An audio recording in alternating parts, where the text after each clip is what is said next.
It was the winter of 1924. Lenin had just died, and the seat of Russian power had been opened. Stalin would end up gaining power, wreaking havoc across the Soviet Union. His ruthless domestic policy spared no one in his effort to gain total control. The wealthy peasants were among those that were seen as a threat to Stalin's authority.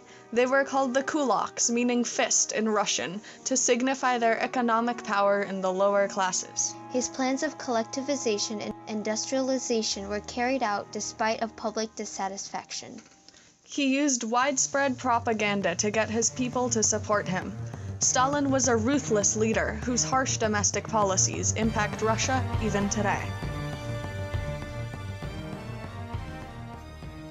Joseph Stalin was born in 1878 in Georgia. He got his education in Tiflis, where he first became familiar with the ideas of Marxism. In 1922, Stalin became the General Secretary of the Communist Party of the Soviet Union's Central Committee. Because of his participation in the Bolshevik Party, he was able to become a part of Lenin's inner circle, giving him influence over Russian politics. After Lenin's death in 1924, he quickly rose to power in the committee and gradually established his dominance as the sole ruler of Russia. Once Stalin gained total control, he began to eliminate those that he saw as a threat to his dictatorship. This was known as the Great Purge.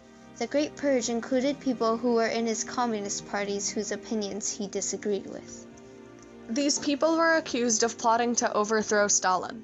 In their trials, they were found guilty and executed. However, it was later determined that the charges against them were falsified by the NKVD, the secret police. This is Sergei Linkov, a well-known Soviet film director during Stalin's time. We spoke with him at his home in Boston. Мы строим новое государство, и в этом государстве должны жить только те люди, которые согласны с ним, которые принимают его идеи, доктрину, а все остальные нужно их уничтожать. Более того, так сказать, он даже стал уничтожать тех, кто с ним в партии спорил, дискутировал, или просто ему не нравились какие-то люди. Он считал, что он их уничтожал. Stalin was not done with just purging those in his party. During the Great Terror, the purges spread to the common people, those that were turned in by their neighbors to the NKVD due to commentaries against Stalin were tried and sent to labor camps such as the gulags, where about half of them died. The group of people that were affected the most were the kulaks, the wealthy peasants. Называли кулаками, а на самом деле они никакими кулаками не были.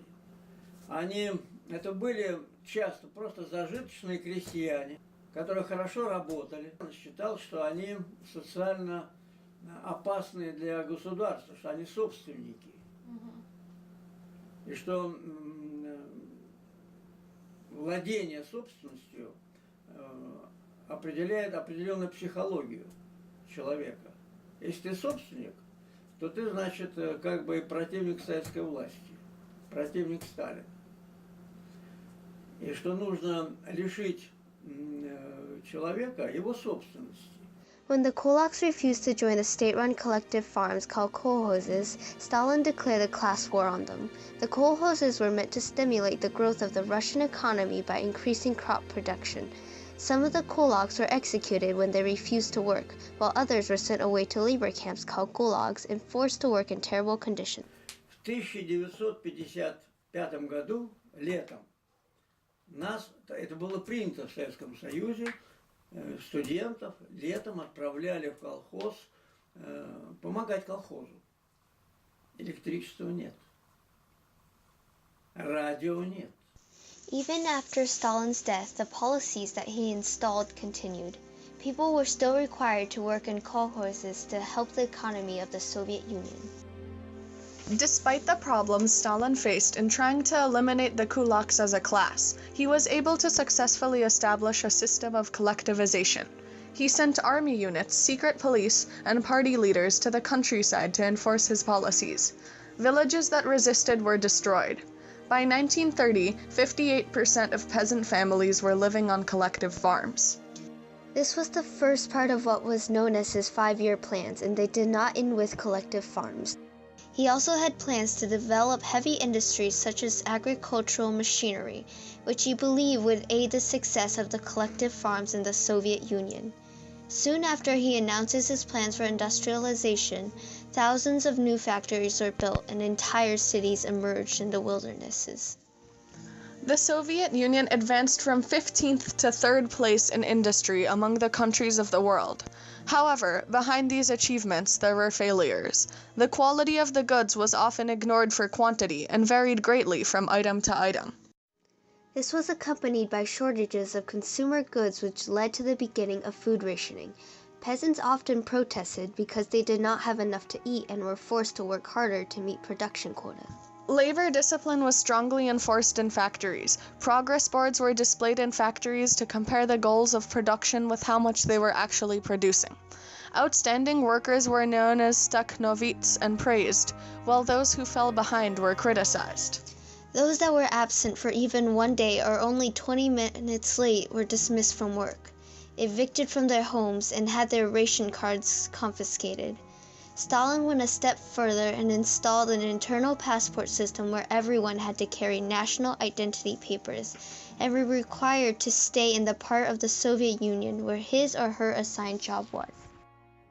А там никакой человек, никакой колхозник никуда не мог уехать. Это было рабство, только оно иначе называлось. There was widespread labor camp propaganda shown nationwide to give people the impression that Stalin's policies, especially the labor camps, were beneficial both to the economy and to the people that worked there. И фильмы снимали о деревне, о колхозах, что там все хорошо, все замечательно. Колхозники довольны, у них там клубы, самодеятельность, они поют песни, замечательные урожаи. Stalin's public relations are one of the best examples of his cruelty. Stalin censored the press and media to hide the truth from his people. He wanted them to think that everything in the USSR was going well, even when it wasn't. Он понял, что кино это мощное орудие, которое может его поддержать, его политику, и он всячески поощрял кино, которое способствовало его власти, его идеологии, его мыслям, его идеям. И он стал привлекать очень талантливых режиссеров. Stalin developed a personality cult, presenting himself to his people like a god, promising to organize heaven on earth. Everyone had to praise him, and children were taught to love him more than themselves. Artists' paintings of Stalin portrayed him as a kind, loving man who was the father of all Russians, and authors would glorify him in their writing. Authors that condemned the party openly were persecuted. Many artists and authors attempted to leave the country. Some even chose to commit suicide. Out of those that were sent to prison or camps, about 1,500 of them met their deaths. For Stalin, it was not enough to have the people to see him as perfect. He wanted his people to see his family as the ideal family. When his wife died, Stalin told the public that she had died of appendicitis. На самом деле, она застрелилась. И вот все, кто знал это, и мог об этом рассказать или рассказывал кому-то, все эти люди погибли. Stalin was a ruthless leader who was willing to do anything necessary to gain total control and to operate the USSR how he pleased. The purges Stalin constantly pioneered killed about 37% of the population and instilled fear in Russia, which far outweighed the economic benefits of the concentration farming and labor. He also changed the economic system of Russia by way of the 5-year plans and collectivization, which both had successes and failures.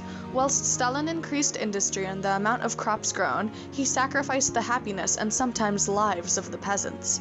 This caused public dissatisfaction with Stalin and his policies. Stalin censored the press by using a board of censors and examined every literary and artistic work to determine that it would not undermine his power. Stalin's propaganda also portrayed him as the perfect leader and overshadowed his faults. Nothing could be printed about him unless it was flattery. The rigid control that Stalin exhibited over his country has contributed to Russia's power-hungry policies even today.